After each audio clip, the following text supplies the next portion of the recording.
আসসালামু আলাইকুম রহমতুল্লাহি বারাকাতুহ ওয়াসসালামু ওয়াসসালাতু আলা আশরাফিল আম্বিয়া ওয়া নাবিয়িনা মুহাম্মদ ওয়া তাবিঈন ওয়া আজমাইন রব্বি ইশরাহ লি সাদরি ওয়া ইয়াসসির লি আমরি ওয়াহলুল উকদাতাম মিন লিসানি ইয়াফকাহু কওলি রব্বি জিদনি ইলমা রব্বানা জিদনা ইলমা। আলহামদুলিল্লাহ, আমরা সূরা আলে ইমরানের 140 নম্বর আয়াত পর্যন্ত লাস্ট ক্লাসে কথা বলেছিলাম। তো এখান থেকেই আমরা আজকে আবার কন্টিনিউ করছি। আউযু বিল্লাহি মিনাশ শাইতানির রাজিম, বিসমিল্লাহির রহমানির রহিম। ইয়ামসাসকুম করহুন ফাকাদ মাসাল কওমা করহুম মিসলুক। আল্লাহ সুবহানাহু ওয়া তাআলা বলছেন যে যদি তোমাদেরকে কোনো ক্ষতি তোমাদেরকে টাচ করে থাকে, তাহলে এইরকম ধরনের ক্ষয়ক্ষতি তোমাদের যে বিপরীত কওম ছিল, যাদের সাথে তোমরা যুদ্ধ করেছিলে, তাদেরকেও কি করেছিল, টাচ করেছিল। ওয়াতিলকাল আইয়ামু নুদাউিলুহা বাইনান নাস। এবং আল্লাহ সুবহানাহু ওয়া তাআলা বলতেছেন যে এই দিনগুলোকে আল্লাহ সুবহানাহু ওয়া তাআলা আবর্তন করান মানুষের মাঝে। ওয়ালিয়ালামাল্লাহু, এই কারণে যে আল্লাহ সুবহানাহু ওয়া তাআলা যেন জেনে নিতে পারেন আল্লাযীনা আমানু, কারা হচ্ছে আমাদের মধ্যে, কারা হচ্ছে ঈমান এনেছে, ঈমানদার। ওয়ায়াত্তাখিযা মিনকুম শুহাদা, এবং তাদের এবং এদের মধ্য থেকে আল্লাহ সুবহানাহু ওয়া তাআলা যেন শহীদদেরকে গ্রহণ করতে পারেন। আল্লাহু লা ইউহিব্বুয যালিমিন। এরপর আল্লাহ সুবহানাহু ওয়া তাআলা বলছেন যে তিনি জলিমদেরকে ভালোবাসেন না। হ্যাঁ, জলিমদেরকে ভালোবাসেন না। তো আমরা এই আয়াতে লাস্ট ক্লাসে যে আলোচনাটা করছিলাম, সেখানে আমরা বলেছিলাম যে এখানে আল্লাহ সুবহানাহু ওয়া তাআলা এই যে এই পরীক্ষাটা যে আবর্তিত হচ্ছে বিভিন্ন মানুষের মধ্যে, কখনো কারো ক্ষয়ক্ষতি হচ্ছে একটা গ্রুপের, কখনো আরেকটা গ্রুপের হচ্ছে। হ্যাঁ, কেউ জয়ী হচ্ছে, কেউ বিজয়ী হচ্ছে। এই যে এই প্যাটার্নটা আল্লাহ সুবহানাহু ওয়া তাআলা আবর্তন করে থাকেন মানুষের মধ্যে। এটা কেন? আল্লাহ সুবহানাহু ওয়া তাআলা এখানে দুইটা কারণ উল্লেখ করেছেন অনেক কারণের মধ্যে। এই যে এইখানে আমরা এটা লাস্ট ক্লাসে বলেছিলাম যে যে ওয়া দিয়ে আরো অনেক কারণ, সেই সাথে পার্টিকুলারলি দুইটা কারণ আমাদেরকে বলতেছেন, বাকিগুলো আল্লাহ সুবহানাহু ওয়া তাআলা আমাদেরকে জানানোর প্রয়োজন মনে করেন নাই। তো এখানে বলা হচ্ছে যে তিনি জানতে যেন পারেন যে আমরা আসলে কে ঈমান এনেছি, মানে আমরা যে ঈমানের দাবি করছি, ঈমানের দাবি করার পরে কি আমাদের একটা পরীক্ষায় অবতীর্ণ হতে হবে, যে আল্লাহ সুবহানাহু ওয়া তাআলা আমাদেরকে পরীক্ষা করে যাচাই করে দেখবেন যে আসলে কি আমরা ইমানদার নাকি ইমানদার না। এবং তারপরে বলা হচ্ছে যে এরপর আল্লাহ সুবহানাহু ওয়া তাআলা একটা সুযোগ করে দিচ্ছেন যেন তিনি কিছু শহীদদেরকে এর মধ্যে থেকে গ্রহণ করতে পারেন, একসেপ্ট করতে পারেন। হ্যাঁ, আমরা জানি যে শহীদের মর্যাদা অনেক। হ্যাঁ, এবং তাদের জন্য জান্নাতের প্রতিশ্রুতি আল্লাহ সুবহানাহু ওয়া তাআলা দিয়েছেন। তো এখন এখানে আমরা লাস্ট যেটা আলোচনা করছিলাম যে তাহলে একজনের মনে হতে পারে যে যে এই যে উহুদের যুদ্ধের কনটেক্সটটাকে চিন্তা করেই যদি আমরা বলি যে যে দলটা তাহলে যে কাফের যে কাউমটা যেটা সাময়িকভাবে মনে হচ্ছে যে জয়ী হয়ে গেছে, হ্যাঁ, তাদেরকে কি তাহলে আল্লাহ সুবহানাহু ওয়া তাআলা কেন ফেভার করলেন জয়ী হইতে? হ্যাঁ, মুসলিমদেরকে যুদ্ধে জয়ী না করে কেন তাদেরকে বিজয়ী মনে হচ্ছে, এরকম যে এই কনসেপ্টটা। তো সেখানে আল্লাহ সুবহানাহু ওয়া তাআলা কি বলতেছেন যে ওয়াল্লাহু লা ইউহিব্বুজ জালিমিন। আমরা যদিও ভাবতেছি যে তাহলে কি আল্লাহ আমাদেরকে পছন্দ করতেছে না, বা তাহলে কি আল্লাহ তাদেরকে পছন্দ করতেছেন, আল্লাহ তখন আমাদের এই যে ধারণাটার বিপরীতে আল্লাহ কি বললেন যে তারা জয়ী হয়েছে মানেই যে আল্লাহ সুবহানাহু ওয়া তাআলা তাদেরকে পছন্দ করেন, ব্যাপারটা এটা না। যেমন সাময়িকভাবে আমরা দুনিয়ার চোখে যদি দেখি, আমরা অনেক সময় বলি না যে এম, এই দেশটার মধ্যে এত ধন সম্পদ, হ্যাঁ, অথচ এখানে আল্লাহকে কেউ ডাকে না। তো এর মানে এই না যে আল্লাহ সুবহানাহু ওয়া তাআলা তাদেরকে ভালোবাসেন। হ্যাঁ, তো এই ব্যাপারটা এইখানেও ফ্লো করতেছে যে কোন একটা দল সাময়িকভাবে জয়ী লাভ হয়েছে, এর মানে এই না যে আল্লাহ সুবহানাহু ওয়া তাআলা তাদেরকে ভালোবাসেন। আল্লাহু লা ইউহিব্বুজ জালিমিন, আল্লাহ সুবহানাহু ওয়া তাআলা বলতেছেন যে যারা জলিম তাদেরকে আল্লাহ সুবহানাহু ওয়া তাআলা কখনোই কি ভালোবাসেন না। আচ্ছা, তারপরে আমরা এটাও বলেছিলাম যে এই আল্লাহ সুবহানাহু ওয়া তাআলা যে তাদেরকে ঘৃণা করেন এরকমও বলা হয় নাই, কারণ তাদের মধ্যে থেকে অনেকে আবার পরবর্তীতে কি ইসলাম গ্রহণ করেছেন। তো ওই সময়ের জন্য যখন তারা জালিম ছিল তখন আল্লাহর ভালোবাসা তারা পায় নাই। পরবর্তীতে যখন তারা ইসলামে আসছে তখন আবার তাদের জন্য আল্লাহর রহমতের দরজাটা ওপেন ছিল। এখন আমরা আজকের আলোচনায় আসি, সেটা হচ্ছে 141। এখানে আল্লাহ সুবহানাহু ওয়া তাআলা বলছেন ওয়ালিউমাহিসাল্লাহুল্লাযীনা আমানু ওয়া ইয়ামহাকাল কাফিরিন। এখানে বলা হচ্ছে যে ওয়া মানে এবং, লি লি এখানে বলা হচ্ছে যে সো দ্যাট, ওয়ালি বলা হচ্ছে এবং যাতে করে, ইউমাহিস একটা শব্দ যেটার অর্থ হচ্ছে কোনো কিছুকে সংশোধন করা, কোনো কিছুকে আপনার কোনো কিছু থেকে যত দূষিত জিনিস আছে সেটা বের করে ফেলা। হ্যাঁ, কোনো কিছুকে পিউরিটি করা, পিওর করা, কোনো কিছুকে পরিশুদ্ধ করা। ঠিক আছে, পরিশুদ্ধ করা। আম, তো এটাকে অনেকভাবে আমরা এটা ব্যাখ্যা করতে পারি। আহ, তো সেটা সেটা এক্সপ্লেনেশনটা আমি পরে বলছি, আগে আমরা জেনারেল ট্রান্সলেশনটা পড়ি। তো বলা হচ্ছে যে আল্লাহ সুবহানাহু ওয়া তাআলা এটা করবেন, হ্যাঁ, যাতে করে আল্লাহ সুবহানাহু ওয়া তাআলা কি করেন, ইউমাহিসাল্লাহ, আল্লাহ যেন পরিশুদ্ধ করতে পারেন, বিশুদ্ধ করতে পারেন, আল্লাযীনা, যাদেরকে, যারা আমানু, যারা কিনা বিশ্বাস এনেছে, ওয়ায়ামহাকাল কাফিরিন, এবং আল্লাহ সুবহানাহু ওয়া তাআলা বলছেন যে সেই সাথে তিনি ধ্বংস করবেন যারা কিনা কাফির। ওয়ায়ামহাকাল কাফিরিন, যারা কিনা কাফির, তাদের জন্য কি বলা হচ্ছে যে তাদের জন্য হচ্ছে ডেস্ট্রয়। হ্যাঁ, ডেস্ট্রয়, ইয়ামহাক মানে হচ্ছে এটা নষ্ট করা। হ্যাঁ, কাফিরদের সমস্ত ষড়যন্ত্র, কাফিরদেরকে সমূলে বিনাশ করা, এরকম একটা অর্থ এখানে ইয়ামহাকা বলছে। তো এখন আমরা যদি আবার আমাদের কনটেক্সটে ফিরে যাই, আমাদের কনটেক্সটে ছিল উহুদের যুদ্ধ। এখানে বলা হচ্ছে যে আল্লাহ সুবহানাহু ওয়া তাআলা পরিশুদ্ধ করবেন। তো এই কথাটা কেন আল্লাহ সুবহানাহু ওয়া তাআলা এই আয়াতের মধ্যে বললেন? আমরা তো কারণগুলা দেখতেছিলাম, তাই না, যে আল্লাহ সুবহানাহু ওয়া তাআলা কেন এই আবর্তনগুলা করান, এই এই যে সময়ের আবর্তনগুলা মানুষের মধ্যে কেন করান, যাতে তিনি ঈমান পরীক্ষা করতে পারেন, যাতে তিনি কাউকে কাউকে শহীদ হিসেবে গ্রহণ করতে পারেন। এখন আমরা আরেকটা রিজন দেখছি যে আল্লাহ সুবহানাহু ওয়া তাআলা এখানে বলতেছেন যে যে তিনি মানুষকে পরিশুদ্ধ করতে চান। দেখেন একটা ব্যাপার, যে যখন আল কোরআন নাজিল হয়েছে তখন কিন্তু কোরআনের বাণীটাই কি ছিল, একটা বিভক্তকারী ছিল সমাজের মধ্যে। যখন মক্কা জীবনে রাসূল সাল্লাল্লাহু আলাইহি সাল্লামের মক্কা জীবনে যখন কোরআন নাজিল হয়, তখন কিন্তু এই কোরআনের মেসেজটাই কি ছিল, যে মানে দুইটা দলে ভাগ ভাগ করে দিয়েছিল সোসাইটিটাকে। একটা হচ্ছে যারা বিশ্বাসী, আর একটা হচ্ছে যারা অবিশ্বাসী। তো মক্কায় যেই পরিস্থিতিটা ছিল সেখানে আল্লাহর বাণীটাই যথেষ্ট ছিল এই দুইটা ভাগে বিভক্ত করার জন্য। কিন্তু যখন মদিনাতে রাসূল সাল্লাল্লাহু আলাইহি সাল্লাম হিজরত করলেন, মদিনার পরিবেশটা কিন্তু এতটা ইজি ছিল না। মদিনার পরিবেশটা কিন্তু আরো বেশি কমপ্লেক্স ছিল। কেন? কারণ এখানে মানুষের মধ্যে মুনাফিক যারা, তারাও ছিল। হ্যাঁ, যারা কিনা যারা কিনা যাদের কিনা আগে কিতাব ছিল তাদের মধ্যে মানুষ ছিল। হ্যাঁ, এবং মুসলিম হিসাবে তারা নিজেদেরকে প্রকাশ করতো, আবার রাতের বেলা যে দেখা যেত যে তারা তাদের তাদের যে ধর্মীয় যারা আছে তাদের সাথে মিশতো এবং বলতো যে আমরা তো তোমাদেরই দলভুক্ত, আমরা শুধু তাদের সাথে আমরা তামাশা করছি। হ্যাঁ, তো এইভাবে কিন্তু মুনাফিকরা কি করতে চাইতো, তারা আল্লাহ এবং যারা ঈমান আনছে তাদেরকে ধোঁকা দিতে চাইতো। সূরা বাকারার আয়াত এটা। তো এখানে একটা ব্যাপার খেয়াল করি আমরা, যে মদিনাতে তাহলে কি এই মানুষকে বিভক্ত করা বা পরিশুদ্ধ করা, খাঁটি ইমানদারদেরকে বের করে আনাটা এতটা সহজ ছিল না। হ্যাঁ, যতটা মক্কার মধ্যে তারা বিশ্বাসী অবিশ্বাসী দুইটা গ্রুপে ভাগ হয়ে গেল। তো এখন দেখেন, আমরা যদি পরিশুদ্ধতা বুঝি, পরিশুদ্ধতা কি জিনিস, তাহলে দেখেন একটা আমরা এটা বুঝি যে আমরা যদি সোনাকে খাঁটি সোনায় পরিণত করতে চাই, তখন আমাদের কি করতে হয়, এটাকে হাই টেম্পারেচারে মেল্ট করতে হয়, তাই না? তো আমরা যেরকম একটা মেল্টিং পয়েন্টে যখন পৌঁছায় তখন কিন্তু সেখান থেকে শুধু আমরা আমাদের যেটা আমরা চাচ্ছি যে ধাতুটাকে, সেটা আমরা কালেক্ট করতে পারি। আর অন্যান্য যে ধাতুগুলা মিশ্রিত ছিল, যেটা কিনা আমরা কন্টামিনেশন বলতে পারি, সেগুলা কিন্তু তখন আলাদা হয়ে যাচ্ছে। ঠিক আছে? তো একইভাবে দেখেন, কোনো একটা ধাতু যখন নিষ্কাশন করা হয়, আমরা এগুলো আমরা জানি যে ধাতু যখন নিষ্কাশন করা হয় তখন উপরে কিন্তু একটা ফেনার মতো তৈরি হয়। হ্যাঁ, যেটাকে ফোম বলে। তো এই ফোমটা উপর থেকে আলগা করে সরায় নিলে কিন্তু নিচে আমরা যে পিওর যে ধাতুটা, হ্যাঁ, সেটা কিন্তু আমরা পাই। ঠিক আছে? তো এই যে একটা প্রক্রিয়া যেখানে আপনাকে হিট দিয়ে একটা উত্তপ্ত অবস্থাতে আপনাকে একটা ধাতুকে অন্য একটা ধাতু থেকে সেপারেশন করা হইতেছে, পৃথক করা হইতেছে। তো এইখানে আল্লাহ সুবহানাহু ওয়া তাআলা আমাদেরকে ওরকম একটা হিটেড কন্ডিশনের মধ্যে নিয়ে ফেলে আমাদেরকে আলাদা করবেন ইমানদার ব্যক্তিদেরকে মুনাফিক এবং অন্যান্য যারা অবিশ্বাসী আছে তাদের থেকে। হ্যাঁ, তো ইমানের পরীক্ষা এটা, এটা হচ্ছে ইমানের পরীক্ষা। যে যে আল্লাহ সুবহানাহু ওয়া তাআলা কি করতেছেন, একটা এমন একটা সিচুয়েশন দিচ্ছেন যে সেই সিচুয়েশন আল্লাহ সুবহানাহু ওয়া তাআলা যাচাই করতেছেন আসলেই কে, যে ইমান মুখ দিয়ে দাবি করতেছে কিন্তু হার্টেও সে এটা ধারণ করে। হ্যাঁ, যে আমরা মুখ দিয়ে বলতেছি ইমান আনি, কিন্তু যখন আমাদের পরীক্ষা শুরু হইতেছে তখন দেখা যাচ্ছে যে আমাদের ইমান কি হয়ে যাচ্ছে, নাই হয়ে যাচ্ছে। তো এটা হচ্ছে ঘটনাটা, যে আল্লাহ সুবহানাহু ওয়া তাআলা এখানে বলতেছেন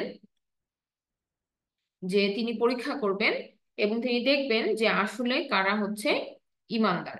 তাহলে আমরা এই ব্যাপারটাও বুঝতেছি যে আমরা যারা বলতেছি ইন জেনারেল, এখন বর্তমানে আমরা তো প্রথমত বললাম আমরা উহুদের যুদ্ধের পরিস্থিতির কথা, এবং আমরা দেখেছিলাম যে উহুদের যুদ্ধের পরিস্থিতির সময় কি হলো, যে কিছু গ্রুপ ছিল যারা যুদ্ধে অংশগ্রহণ করলো, হ্যাঁ, কিন্তু পরবর্তীতে কি তারা রাসূল সাল্লাল্লাহু আলাইহি সাল্লামকে রেখেই কিন্তু তারা আবার ব্যাক করলো। হ্যাঁ, একটা গ্রুপ 300 মানুষের দল নিয়ে কিন্তু তারা পিঠ দেখাইলো। হ্যাঁ, তারা কিন্তু যুদ্ধে পার্টিসিপেট করলো না।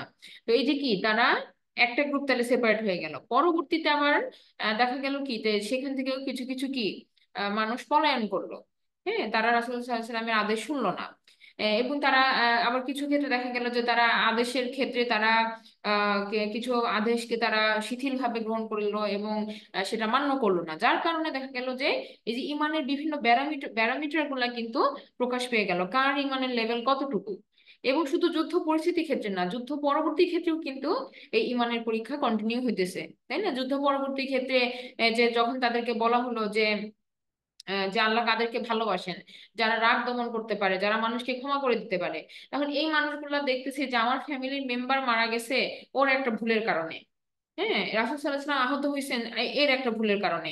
হ্যাঁ, যে অথচ তাদেরকে কি বলা হচ্ছে যে তোমরা রাগ দমন করো, তোমরা ক্ষমা করে দাও। তাহলে এই যে ইমানের পরীক্ষা, ইমানের পরীক্ষাটা প্রতি মুহূর্তে তাদেরকে কি করতে হচ্ছে, দেখাতে হচ্ছে, কিন্তু প্রুফ প্রুফ করতে হচ্ছে যে ইমান ইমান আছে কি নাই। এবং সেই সাথে আল্লাহ সুবহানাহু ওয়া তাআলা আরেকটা কথা ওখানে বললেন যে ওয়ায়াম হাকল কাফিরিন। এখন এইটা খুবই ইন্টারেস্টিং একটা যে ইয়াম হাক কথাটার মানে কি। হ্যাঁ, ইয়াম হাক কথাটার মানে কি? তো এই জিনিসটা একটা ব্যাপার, যে দেখেন ইয়ামহাক কথাটাকে যদি আমরা খেয়াল করি, মিহাক এই টার্মটা থেকে আসছে। মিহাক, মিহাক মানে কি?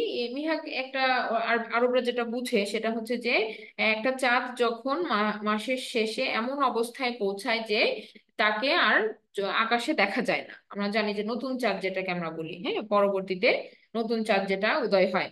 তো এই যে চাঁদটা আস্তে আস্তে ক্ষীণ হতে হতে এমন অবস্থা যে চাঁদের যে কাজ, যে চাঁদ থেকে আমরা যে রিফ্লেক্টেড লাইটটা পাবো সেটা কিন্তু আসলে আমরা তখন আর পাই না। তো এই পরিস্থিতিটাকে তারা মিহাক বলে। আবার আবার আরেকটা উদাহরণ দেখেন, যে এটাকে বলা হয় মাহিক। মাহিক মানে কি? কারণ আরবরা এরকম বুঝে যে দুইটা পাম গাছ যদি এরকম ভাবে বড় হয় যে একটার সাথে আরেকটা মাথা লেগে গেছে, হ্যাঁ, বা very close to each other, যে খুবই এরা লাগালাগি করে এগুলা বড় হয়েছে, তখন দেখা যায় যে ওই গাছগুলোতে ফল আসে না। হ্যাঁ, তো গাছটার ফল দেওয়ার কথা কিন্তু সে ফল দিচ্ছে না, চারটার আলো দেওয়ার কথা কিন্তু সে আলো দিচ্ছে না। এই যে এরকম যেটা কাজ করার কথা সেটা করছে না, এই এই পরিস্থিতিটাকে বলা হচ্ছে হচ্ছে মাহিক, কোনো কোনো জায়গায় মিহাক। তো এই এই ব্যাপারটাকে আমরা জেনারেল ভাবে এরকম বলতে পারি যে যেটা সাধারণভাবে কাজ করার কথা কিন্তু সেটা যদি ওই অবস্থায় তার অ্যাকচুয়াল ফরম্যাটে কাজ না করে বা ওই ফরম্যাটে না থাকে, তখন আমরা সেই পরিস্থিতিটাকে কি বলতে পারি, মিহাক বলতে পারি। তো এখানে আরেকটা ব্যাপার দেখেন, এই যে পরিবর্তনগুলা এগুলো কিন্তু ধীরে ধীরে পরিবর্তন হইতেছে, তাই না? আমরা যদি চাঁদের পরিবর্তনটা দেখি, হুট করে চাঁদের আলো চলে যায় এরকম না, ও আস্তে আস্তে গ্রাজুয়ালি ফেজ পার হয়ে হয়ে একটা ফেজে এসে সে নিউমন হয়। আবার এই যে গাছটাও তো হঠাৎ করে সে একদিনে মাথা লেগে যায় না, সে আস্তে আস্তে আস্তে আস্তে গ্রো করছে। তো একই ভাবে এই যে পরিস্থিতিগুলা, যে আল্লাহ সুবহানাহু ওয়া তাআলা যে পরীক্ষা নিবেন, এগুলো চেঞ্জ হবে, এগুলার কতগুলা মানে আল্লাহ সুবহানাহু ওয়া তাআলার যে প্ল্যান করে রাখছেন ওই প্ল্যানের মধ্যে আস্তে আস্তে মানুষ প্রবেশ করবে। এর হঠাৎ হঠাৎ করে হবে না।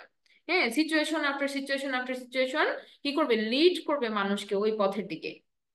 হ্যাঁ, তো এই ব্যাপারটা কিন্তু এখানে বুঝতে হবে যে আল্লাহ সুবহানাহু ওয়া তাআলার যে প্ল্যানিং সেটা এক্সিকিউট হবে স্লোলি। সেটা এক্সিকিউট হবে স্লোলি। মনে করেন আমরা অনেক সময় আছে না যে আমরা পরিস্থিতি পরিবর্তনের জন্য আমরা দোয়া চাচ্ছি, হ্যাঁ, কিন্তু পরিস্থিতিটা হঠাৎ করে একদিনে পরিবর্তন হবে না, এটা গ্র্যাজুয়ালি আসবে। হ্যাঁ, গ্র্যাজুয়ালি কতগুলা ঘটনার কনসিকুয়েন্সের মাধ্যমে আসবে, এটা আমাদের বুঝতে হবে। আচ্ছা, এখানে একটা ব্যাপার, তাহলে আমরা আবার একটু ব্যাকে যাচ্ছি, যে আমরা দুইটা অবস্থা চিন্তা করতে পারি, একটা হচ্ছে মানুষের গুড টাইম আর একটা হচ্ছে মানুষের hard time. Good time hard time বলতে কি বুঝাচ্ছি, একটা হচ্ছে মানুষের ভালোর দিন, মনে করেন যে সেরকম কোনো বড় পরীক্ষা তার উপর দিয়ে যাইতেছে না, হ্যাঁ, বা তার মনে করেন যে সে মোটামুটি সচ্ছল বা ভালোভাবে সে লাইফ লিড করতেছে হাসি খুশি ভাবে। তো এই যে তার এই সময়টা হতেছে তার গুড টাইম লাইফের। হ্যাঁ, তো এই সময়টাতে সে কিন্তু তার ইমানের পরীক্ষা কিন্তু সেরকম ঝালাই হইতেছে না, সে নর্মাল যে রিচুয়ালস গুলো সেগুলো সে পালন করতেছে, সে বলতেছে যে হ্যাঁ আমি তো আল্লাহর উপর বিশ্বাস আনি, হ্যাঁ আমি রাসূলের উপর বিশ্বাস আনি, এবং সে সব জায়গায় বলতেছে যে আমি আমার আমার ইমান আছে, আমি বিশ্বাস করি এই। কিন্তু যখন হার্ড টাইম শুরু হয়, যখন আল্লাহ সুবহানাহু ওয়া তাআলার এই পরীক্ষাগুলোর মধ্যে সে প্রবেশ করে বা এই কন্টেক্সট গুলো যখন পরিবর্তন হয়ে যায়, তখন দেখা যায় কি যে মানুষের রূপ চেঞ্জ হইতেছে, যেটা কিনা নিজে নিজে এক্সপোজ হয়। মানুষটা নিজেই কিন্তু তার কাজের মাধ্যমে কি করে, নিজেকে এক্সপোজ করে দেয়। হ্যাঁ, সে তার কথাবার্তা আচরণে সে দেখা যাবে যে তখন সে এই ইমানের পরীক্ষাতে কি হয়ে যাচ্ছে, সে আর টিকতে পারতেছে না। তো তখন দেখা যায় যে তাদের ব্যবহারে, তাদের আচরণে আচরণে কথাবার্তায় অটোমেটিক্যালি এটা প্রকাশ পাবে যে তারা তারা মানে তাদের মধ্যে যে আচরণটা ব্যতিক্রম হয়ে গেছে, বিশ্বাসের আচরণটা, বিশ্বাসীর মতো আচরণ তারা আর করবে না। এইটার মাধ্যমে কিন্তু তারা নিজেদেরকে কি করবে, এক্সপোজ করবে। তো এইভাবে কিন্তু আল্লাহ সুবহানাহু ওয়া তাআলা কি করতেছেন, মুনাফিকদেরকে সেপারেট করতেছেন বা চেনার ব্যবস্থা করে দিচ্ছেন। এটা আমাদেরও প্রয়োজন আছে, কারণ আমরা একটা সোসাইটিতে যখন আমরা একসাথে আছি তখন এই আচরণটা আমাদের চেনা জরুরি। হ্যাঁ, এই আচরণটা চেনা জরুরি কেন, কারণ আল্লাহ সুবহানাহু ওয়া তাআলা অনেক জায়গাতেই বলছেন তাদের থেকে সাবধানে থাকার জন্য। আচ্ছা, তো এখন এই এই ব্যাপারটা আমরা এভাবে বললাম যে মনে করেন তারা কিভাবে নিজেদেরকে প্রকাশ করে। মনে করেন তার কথাবার্তার মধ্যে এরকম হবে যে এত বেশি বাড়াবাড়ি না করলেও হবে, এইভাবে না করলেও হবে, মানে যেটা ঘটনা, যেটা ফ্রন্ট লাইনে থেকে যেটা একজন একজন বিশ্বাসীর বা একজন মুসলিমের যেভাবে আল্লাহ সুবহানাহু ওয়া তাআলার প্রতি তার সন্তুষ্টির জন্য যেভাবে কাজ করার কথা, সেই জায়গাগুলোতে তার দেখা যাবে কি যে সে আর তখন ফ্রন্ট লাইনে আগাইতেছে না, সে ওই যে পেছনে থেকে পালানোর মতো একটা সিচুয়েশন তার যে মানে আহ, যেভাবে আপনারা উহুদের যুদ্ধের ঘটনাটাই চিন্তা করেন, যেভাবে ওই ওই লোকটা কথা চেঞ্জ করলো। হ্যাঁ, আমি নামটা ভুলে গেছি, আব্দুল্লাহ ইবনে উবাই এরকমই তো ছিল, তাই না? যে উনি কি করলেন, যে উনি তার দল নিয়ে পেছনে ফিরে গেলেন এবং পরবর্তীতে বললেন যে আমরা যদি জানতাম, যে আমরা তো জানতাম যে যুদ্ধ হবে না, হ্যাঁ এই জন্য আমরা আর আগাই নেই। এভাবে তো সে কথা চেঞ্জ করছে। তো যাই হোক, তো এইখানে আরেকটা ব্যাপার যেটা আমরা বলছিলাম যে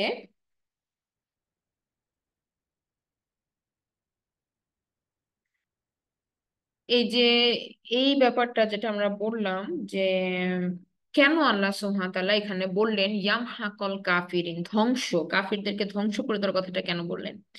তো এটা দেখেন একটা ছোট্ট ফ্রেজ, কিন্তু এই ফ্রেজটার মধ্যে অনেক গুরুত্বপূর্ণ হিকমা কিন্তু লুকানো আছে। যেমন আমরা যদি দেখি যে ওই সময়ে উহুদের যুদ্ধের ক্ষেত্রে যদি টেম্পোরারি চিন্তা করি, উহুদের যুদ্ধের ক্ষেত্রে আহ, বিষয়টা কিন্তু দেখে কোনোভাবেই মনে হয় নাই যে কাফেরদের ধ্বংস হয়েছে। বরং তখন মনে হয়েছে কি মুসলিমদের অনেক বড় বড় একটা পরাজয় হয়ে গেছে, তাদের অনেক লস হয়েছে, তাদের এতজন সাহাবী মারা গেছে, এবং সেই সাথে তাদের ধন সম্পদেরও ক্ষয়ক্ষতি হয়েছে, এবং তাদের মনোবল ভেঙে গেছে। আর তাদের রাসূল সাল্লাল্লাহু আলাইহি সাল্লাম জখম হয়েছেন, হ্যাঁ তাদের ভুলের কারণে। এই যে নানা রকম ইয়াতে তারা কিন্তু সব দিক থেকে কি মোরালি তারা কিন্তু ডাউন। হ্যাঁ, মোরালি ডাউন, ইকোনমিক্যালি তাদের ক্ষতি হয়েছে, তাদের লাইফের লস হয়েছে, সব দিক থেকে কিন্তু লস, পরাজয়। কিন্তু আল্লাহ সুবহানাহু ওয়া তাআলা এখানে কি বলতেছেন, যে কাফেরদেরকে আল্লাহ সুবহানাহু ওয়া তাআলা যেন ডিস্ট্রয় করতে পারেন, এজন্য আল্লাহ সুবহানাহু ওয়া তাআলা এই এই ব্যবস্থাগুলো করে থাকেন। তো এইটা, এই কথাটা যখন তারা শুনতেছে উহুদের যুদ্ধের পরবর্তীতে, তারা কিন্তু তখন চিন্তা করতেছে যে কিভাবে এটা তো মানে আহ আপেক্ষিকভাবে দেখলে কি মনে হয়, আপেক্ষিকভাবে মনে হচ্ছে না যে এটা তো ওরা জিতে গেছে। কিন্তু আল্লাহ সুবহানাহু ওয়া তাআলার প্ল্যানিং তো এর থেকে বড়।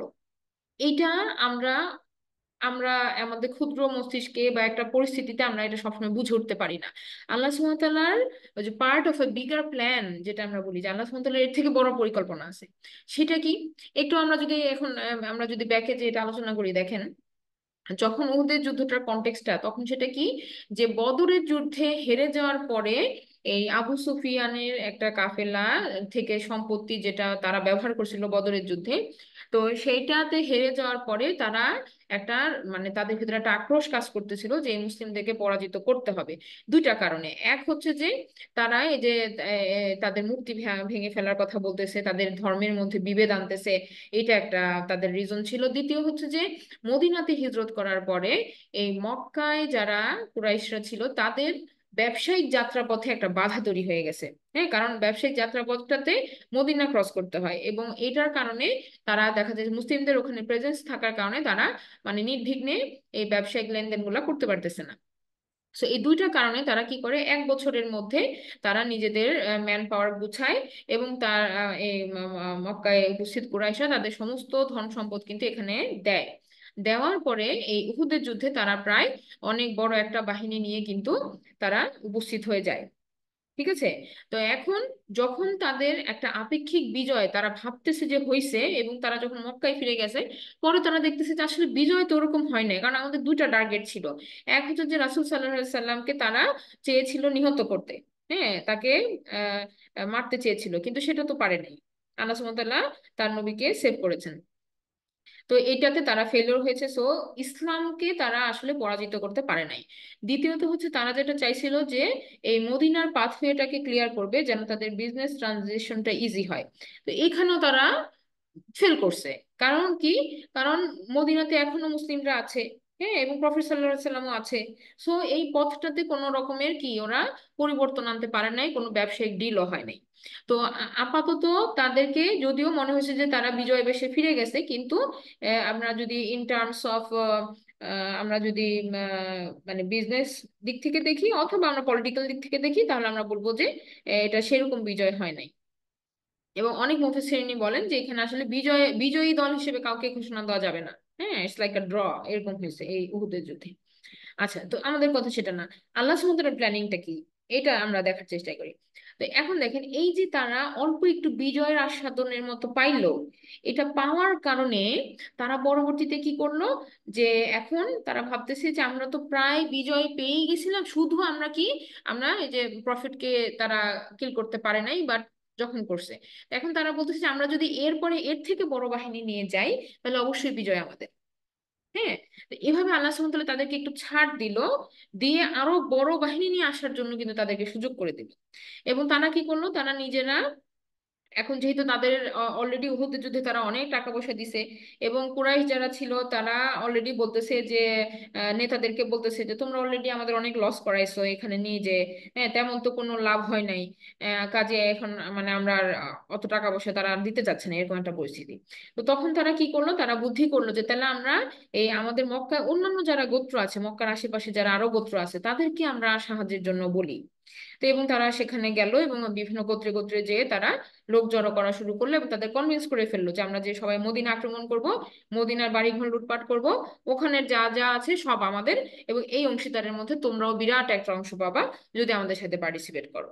তো এইভাবে বলে বলে তারা অনেক কালেকশন করে, ধন সম্পদ, এবং সেই সাথে তারা মানুষও পেয়ে যায়, অনেক জনগণও পেয়ে যায়। এভাবে করে তারা বিরাট একটা বাহিনী গঠন করে, এবং আহজাবের জন্য তারা, আহজাব বলতে কি অনেক গোত্র, বড় মানে একটা গ্রুপ বুঝায়। তো সেইভাবে কিন্তু এই বহু গোত্রের একটা সম্মিলিত দল তারা তৈরি করে ফেলে, এবং আহজাবের যুদ্ধের জন্য তারা আসে, মদিনার সারাউন্ডিং এ তারা জড়ো হয়। ঠিক আছে। তো এখন এই পরিস্থিতিটাতে দেখেন যে যখন পরিস্থিতিটা এরকম হইলো, আহ তখন আল্লাহ সুবহানাহু ওয়া তাআলা কি করলেন, এই বড় গ্রুপটাকে কিন্তু ঝড় দিয়ে এমন ভাবে মানে ধূলিসাৎ করলেন যে তারা মদিনাতে একটা পাও রাখতে পারলো না।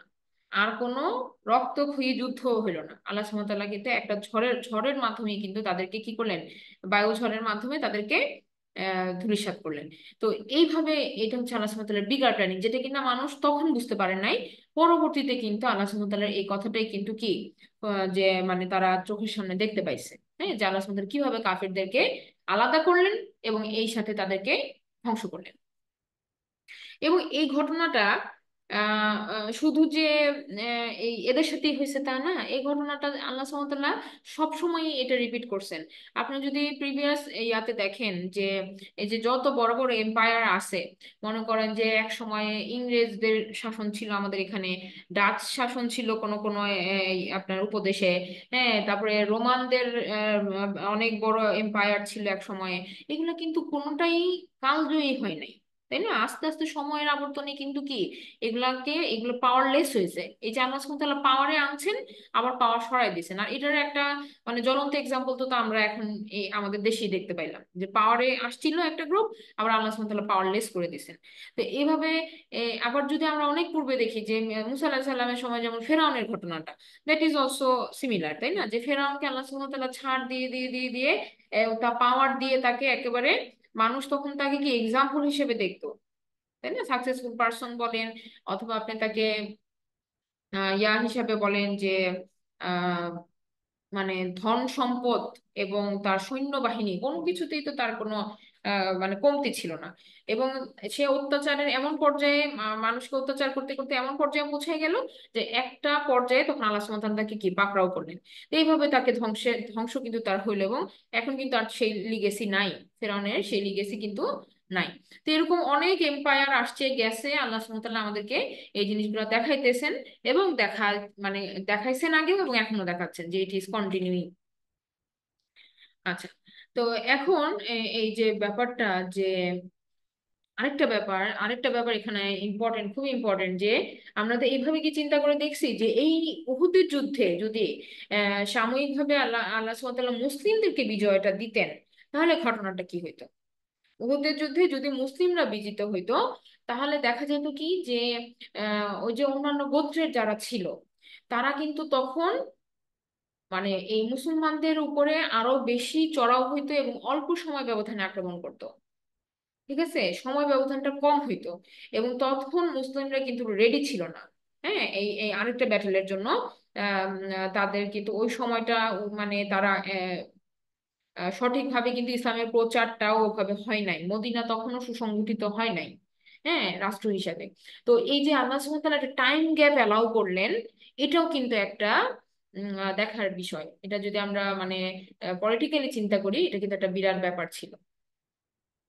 তো এই এই আয়াতটা এর জন্য আমরা দেখলাম যে এই আয়াতটা অনেক দিক থেকে গুরুত্বপূর্ণ। এখন আমরা চলে আসি আয়াত নাম্বার 142-তে। বলা হচ্ছে যে আম হাসিবতুম আন তাদখুলুল জান্নাতা ওয়ালাম্মা ইয়ালামিল্লাহুল্লাযীনা জাহাদু মিনকুম ওয়া ইয়ালামাস সাবিরিন। আল্লাহ সুবহানাহু ওয়া তাআলা এখানে 142-তে বলতেছেন, আম হাসিবতুম, তোমরা কি ভেবে নিয়েছো, আন তাদখুলুল জান্নাহ, যে তোমরা প্রবেশ করবে জান্নাতে, ওয়ালাম্মা, অথচ এখনো না, ইয়ালামিল্লাহ, এখনো আল্লাহ সুবহানাহু ওয়া তাআলা জেনে নেন নাই, আল্লাযীনা জাহাদু, তোমাদের মধ্যে কারা জিহাদকারী, এবং মিনকুম, তোমাদের মধ্যে কারা জিহাদকারী, ওয়া ইয়ালামাস সাবিরিন, এবং আল্লাহ সুবহানাহু ওয়া তাআলা এখনো জেনে নেন নাই যে কে তোমাদের মধ্যে কি সাবিরিন, ধৈর্যশীল কারা। তো এখানে দুটা কথা, যে আল্লাহ সুবহানাহু ওয়া তাআলা আমাদের ধারণাটাকে প্রথমে কোশ্চেন করতেছেন। আমরা আমরা মনে করি না যে আমরা তো কালেমা পড়ছি তাহলে আমাদের জন্য জান্নাত। আল্লাহ বলতেছেন যে তোমরা কি ভেবে নিয়েছো তোমরা জান্নাতে প্রবেশ করে ফেলবে, অথচ এই যে ইমানের যেটা আমরা ডিক্লারেশন দিচ্ছি, সেটা তো এখনো কি হয় নাই, প্রুফ হয় নাই। আল্লাহ সুবহানাহু ওয়া তাআলা তো পরীক্ষা এখনো দেন নাই। তো এখন কথা হচ্ছে যে এই পরীক্ষাটা কার কিভাবে হবে, এটা ভ্যারি করে, হ্যাঁ, এটা এক একজনের জীবনের জন্য এক এক রকম ভাবে এটা ভ্যারি করবে। তবে সবাইকে আল্লাহ সুবহানাহু ওয়া তাআলা দেখবেন, যাচাই করে দেখবেন। আল্লাহ সুবহানাহু ওয়া তাআলা আমাদেরকে পূর্বেই এটা বলে দেওয়ার মাধ্যমে কিন্তু কি করতেছেন, আমাদেরকে মেন্টালি প্রিপেয়ার করতেছেন। যেমন অনেক ইয়া আছে দেখেন যে আচ্ছা, এখানে আমরা আরেকটু শেষ করি যে কেন আল্লাহ সুবহানাহু ওয়া তাআলা বলতেছেন যে আল্লাহ সুবহানাহু ওয়া তাআলা আমাদেরকে যাচাই করে দেখবেন।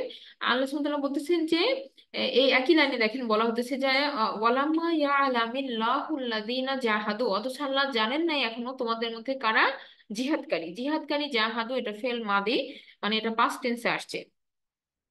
এখানে দেখেন বলা হচ্ছে যে জিহাদ, এইটা তাহলে কি সবার জীবনে আসবে, হ্যাঁ, এখন আপনার মনে হতে পারে যে আমি তো এখন আর ওই কনটেক্সটে নাই, উহুদের যুদ্ধে যেমন জিহাদ আমি বুঝছি, কিন্তু এখন কিভাবে জিহাদ? প্রত্যেকের লাইফে জিহাদ, জিহাদ মানে স্ট্রাগল করা। জিহাদ মানে কি? আল্লাহর পথে স্ট্রাগল করা। আল্লাহর পথে স্ট্রাগল করা বলতে আল্লাহর কোনো কাজ বা সন্তুষ্টির কোনো কাজ করতে যে আপনি যেই প্রতিকূলতাগুলো ফেস করতেছেন, হ্যাঁ, এখানে যে আপনি কন্টিনিউ করতেছেন প্রতিকূলতা থাকার পরও, এটাই জিহাদ।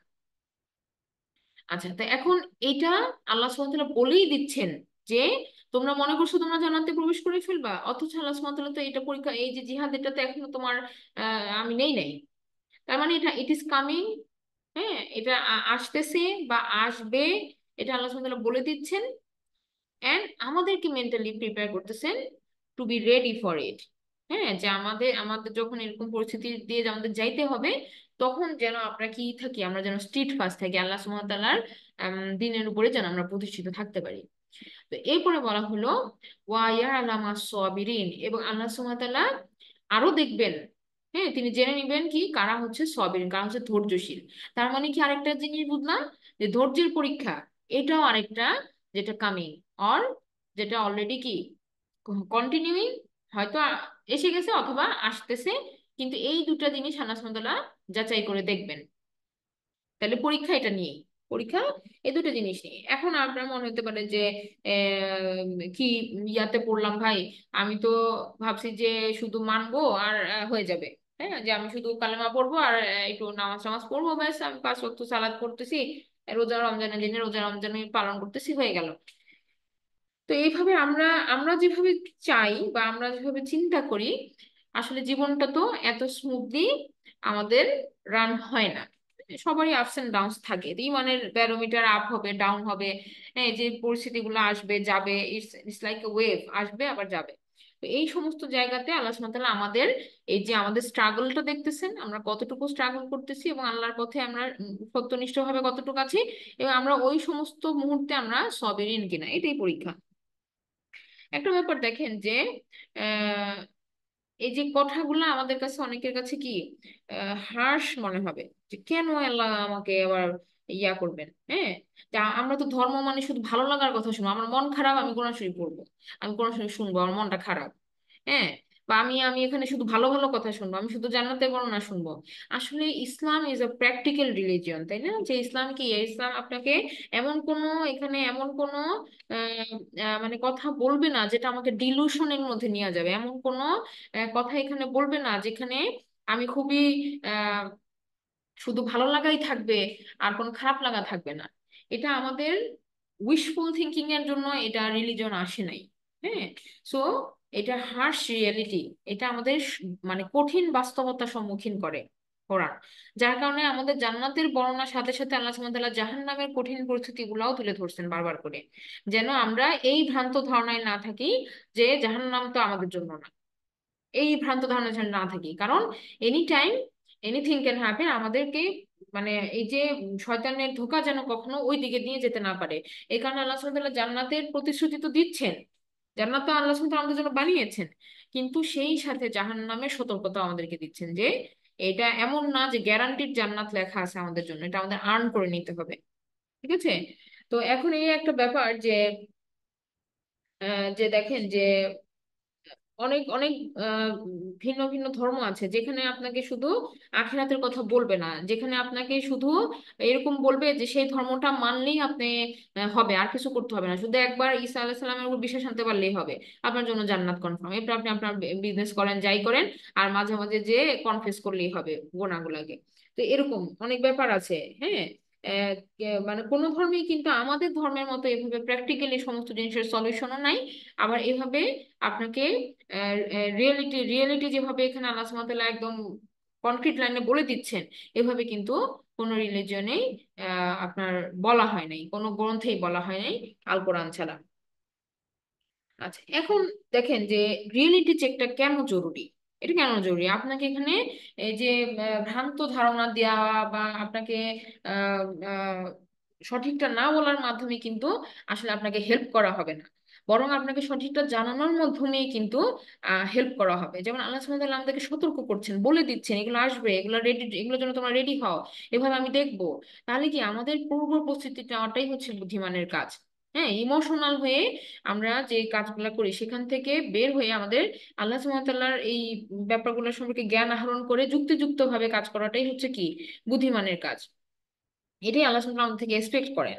তো এখানে যেটা বলছিলাম যে আহ, আহ, যে দেখেন ইয়াকুব আলাইসাল্লামের সন্তান যখন বলে যে আমি স্বপ্নে দেখেছি আমি এরকম সেজদা করতেছি আপনার এই যে চন্দ্র এবং তারাগুলাকে, তখন কিন্তু ইয়াকুব আলাইসাল্লাম কি বলছেন যে তুমি এই স্বপ্নের কথা তোমার ভাইদেরকে বলবা না। হ্যাঁ, কেন? কারণ তারা তোমার বিরুদ্ধে ষড়যন্ত্র করবে। দেখেন, এতটুকু একটা বাচ্চা ছেলে, ইয়াকুব আলাইসাল্লাম কিন্তু তাকে সত্যি কথাটা বলে দিচ্ছেন যে তোমার ভাইরা তোমার বিরুদ্ধে ষড়যন্ত্র করবে। উনি কিন্তু বলতে পারেন যে দে মে ফিল ব্যাড, হ্যাঁ তুমি এটা বললে না ওরা হয়তো মনে কষ্ট পাবে, এরকম কিছু কিন্তু উনি ভ্রান্ত কিছু বলেন নাই। যেটা সত্যটা বলে দিচ্ছেন যে you must have to face reality, তোমাকে এটা বুঝতে হবে। যেমন আমরা অনেক সময় বাচ্চাদেরকে এমন ভাবে আমরা বড় করি যে আপনার পরিস্থিতি বুঝতে দিচ্ছেন না, আপনি কষ্টে আছেন, আপনার একটা ইকোনমিক্যাল ক্রাইসিসের মধ্যে দিয়ে আছেন, বাচ্চাদের বুঝতে দিচ্ছেন না, ওরা মনে কষ্ট পাবে। নো, বরং ওদেরকে বলতে হবে, বুঝাইতে হবে পরিস্থিতি, যেন ওরাও জীবনে এরকম আসলে কিভাবে আপনি ফেস করতেছেন ওই জিনিসগুলো যেন ওরা শিখে নেয়, পরিস্থিতির সাথে যেন ওরা অ্যাডাপ্ট করতে পারে। তো এটাই আল্লাহ সুবহানাহু ওয়া তাআলা আমাদেরকে এটাই শিক্ষা দিচ্ছেন যে এই কোরআন তো সবার জন্য, তাই না?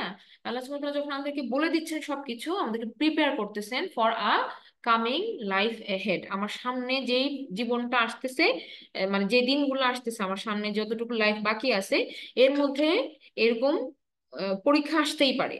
তো সেই ক্ষেত্রে আমি তখন গিভ আপ করবো না, বা আমি তখন ডিপ্রেশনে চলে যাব না, বা আমি কোনো এমন অবান্তর চিন্তা করব না যে আছে না যে মানুষ লাইফই আর রাখবে না, জীবন রাখবে না, জীবন শেষ করে দিবে, এত হতাশার মধ্যে চলে যেতেছে।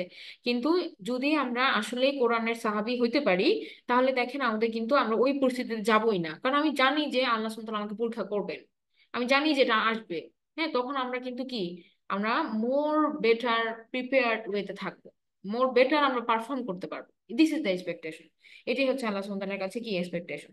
তো এখন এখানে আমরা খুব তাড়াতাড়ি বলি, যেহেতু এখানে আমাদের এখন টাইম ফ্রেমটাও কম, যে দুটা কথা। একটা হচ্ছে যে এখানে একটা আপনি যদি গ্রামার দিয়ে খেয়াল করেন, ওয়া লাম্মা, লাম্মা হচ্ছে একটা এমন একটা হরফ যেটার পরে এই ফেলটা, ইয়া লাম ফেলটা আপনার ইয়া হয়ে গেছে, কি হয়ে গেছে, লাইটেস্ট হয়ে গেছে, মাধ্যম হয়ে গেছে।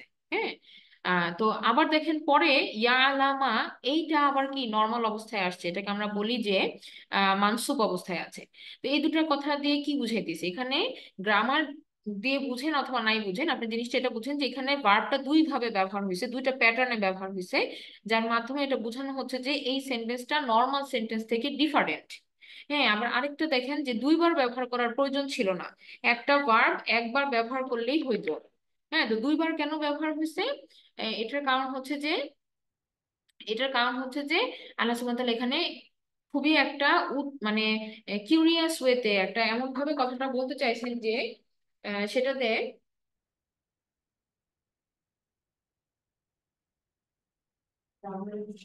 হ্যাঁ স্যার আসেন। হ্যাঁ হ্যাঁ please। আচ্ছা, তো এখানে বলা হচ্ছে যে আহ, যেটা আমরা বললাম যে যে দুই ভাবে বলার মাধ্যমে একটা কিউরিয়াস ওয়েতে কিন্তু একটা সেন্টেন্সকে কনস্ট্রাক্ট করা হয়েছে, যেটা কিনা নর্মাল ওয়ে অফ স্পিকিং না। আরেকটা ব্যাপার হচ্ছে জাহাদু, এটা কিন্তু একটা পাস্ট টেন্স ফেল, মানে এটা অতীতকালের একটা শব্দ, যেটার যেটা থেকে এই সবিরিন কিন্তু আবার কি একটা নাউন, যেটা কিন্তু সময়ের সাথে জড়িত না। তাহলে একটা ভার্ব ব্যবহার হয়েছে, একটা ভার্ব ব্যবহার হয়েছে যেটা কিনা অতীতকালে আল্লাহ সুবহানাহু ওয়া তাআলা এই অতীতকালে এটা ব্যবহার করেছেন। আরেকটা হচ্ছে যে সবিরিন, যেটা এটা কিন্তু একটা নাউন যেটার সাথে কোনো সময় জড়িত না। এখন এই দুটার মধ্য দিয়ে আমরা কি বুঝতেছি, ব্যাপারটা এটা যে কাজটা যেটা সময়ের সাথে জড়িত, এটা আমাদের জীবনে আল্লাহ দিবেন, দিয়ে পরীক্ষা করবেন, যেটা আমরা বললাম যে জাহাদু, যে জিহাদ অবস্থায় থাকা, জিহাদ অবস্থায় কন্টিনিউ করা, স্ট্রাগল করা, যে কোনো স্ট্রাগল হতে পারে সেটা লাইফে, এটাই হচ্ছে কি জিহাদ, জিহাদ। আর আরেকটা যেটা সবরিন, এটা কোনো সময়ের সাথে জড়িত না, এই কারণেই যে এটা আমরা হইতে পারে যে পূর্বে আমরা ধৈর্যশীল ছিলাম, হইতে পারে যে আমরা বর্তমানে ধৈর্যশীল আছি, হইতে পারে যে আমরা ভবিষ্যতেও কি কন্টিনিউ করব ধৈর্যশীল থাকাটা। এবং এই স্ট্রাগলটাকে কন্টিনিউ করাটাই হচ্ছে ধৈর্য। ধৈর্য মানে এমন না যে আমি ব্যথা পাইছি আমি চুপ করে বসে আছি, হ্যাঁ উ আর না করে, সেটা ধৈর্য না। আমরা কিন্তু বেসিক কমন ভাবে এটাই বুঝি, এটা ধৈর্য। ধৈর্য মানে কি, তুমি ব্যথা পেয়েছে তুমি চুপ করে থাকো, এটা ধৈর্য না। ধৈর্য হচ্ছে আপনি এক্সপ্রেস করবেন, আপনি ব্যথা পেয়েছেন, আপনি চোখ দিয়ে পানি পড়তেই পারে, এটা এটা কোনো অসুবিধা নাই। হ্যাঁ, কিন্তু সবিরিন মানে কি, আমার ভালো কাজগুলোকে কন্টিনিউ করা। যেমন যদি আমরা লাইফে যদি আমরা দেখি যে আমরা জিহাদ বলতে কি বুঝাই, মনে করো রমাদান মাসে আমরা যে অনেক আমরা ইবাদত করার চেষ্টা করি, এটা একটা জিহাদের মতো। পুরো রমাদান মাস জুড়ে আমরা অনেক খাটতেছি, শেষ 10 রাতে আমরা অনেক খাটতেছি, আমরা অনেক চেষ্টা করতেছি, এটা একটা জিহাদ। কিন্তু তার পরবর্তী 11 মাস আমরা কি করি? তখন কি আমরা সবিরিন থাকি? It is a question. হ্যাঁ, আবার দেখেন যে যে আমরা যে হজে যাই, হজে এই 45 ডেজ বা 30 দিন যে আমরা যাই, অনেক কষ্ট, তাই না? একটা এপিক অবস্থায় থাকি আমরা, ইবাদতের একটা এপিক কন্ডিশনে থাকি, এটা একটা জিহাদ। এটা আমরা খুব চেষ্টা করতেছি আমরা আল্লাহর সন্তুষ্টি অর্জনের জন্য, এটা একটা জিহাদ। কিন্তু এর পরবর্তী বাকি সময়টা আমরা কি করতেছি? হজের 2 মাস পরে আমার কন্ডিশন কি? তখন কি আমি সবেরিন? তখন কি আমি ধরে রাখতে পারছি আমার আমলগুলোকে? এটা হচ্ছে যে কথাটা, যে আমাদের আপ এন্ড ডাউন তো থাকবে, কিন্তু সবেরিন মানে আমার সমস্ত প্রচেষ্টাকে আমি ধরে রাখছি আর ছাইড়ে দিতেছি না কোনোটাকে, কন্টিনিউ করতেছি two till the end, till my death. এটা হচ্ছে সবেরিন। হ্যাঁ, যে সবেরিন মানে আমি ওই কোনো একটা মুহূর্তে থাকা তা না, কন্টিনিউ করা, এটাকে কন্টিনিউ থাকা। হ্যাঁ, আপনি দান করতেছেন, দান কন্টিনিউ রাখা। হ্যাঁ, আপনার কষ্ট হইলেও কন্টিনিউ রাখা। এইভাবে সবেরিনকে আমাদের বুঝতে হবে। তাহলে আল্লাহ সুবহানাহু ওয়া তাআলা এইটা দেখতে চাচ্ছেন যে কে যুদ্ধের পূর্বে সবিরিন ছিল, ধৈর্যশীল ছিল, কে যুদ্ধের সময় সবিরিন ছিল, কে যুদ্ধের পরবর্তীতে এই বিপদগ্রস্ত অবস্থায় সবিরিন আছে। তো এটা আমাদের প্র্যাকটিক্যাল লাইফেও প্রযোজ্য, ওই উহুদের যুদ্ধের ক্ষেত্রেও প্রযোজ্য, বর্তমানেও আমাদের সময়ের জন্য, আমাদের লাইফ পার্সোনাল লাইফেও এটা প্রযোজ্য। হ্যাঁ, তো আল্লাহ আমাদের বোঝার তৌফিক দেন। ইনশাল্লাহ আমরা আজকে এখানে স্টপ করি, নেক্সট ক্লাসে আমরা আয়াত 143 থেকে আবার কন্টিনিউ করবো। তাহলে আমরা শেষ করছি, সুবহানাকা আল্লাহুম্মা ওয়া বিহামদিকা আশহাদু আল্লা ইলাহা ইল্লা আনতা আস্তাগফিরুকা ওয়া আতুবু ইলাইক। আসসালামু আলাইকুম ওয়া রাহমাতুল্লাহি ওয়া বারাকাতুহু।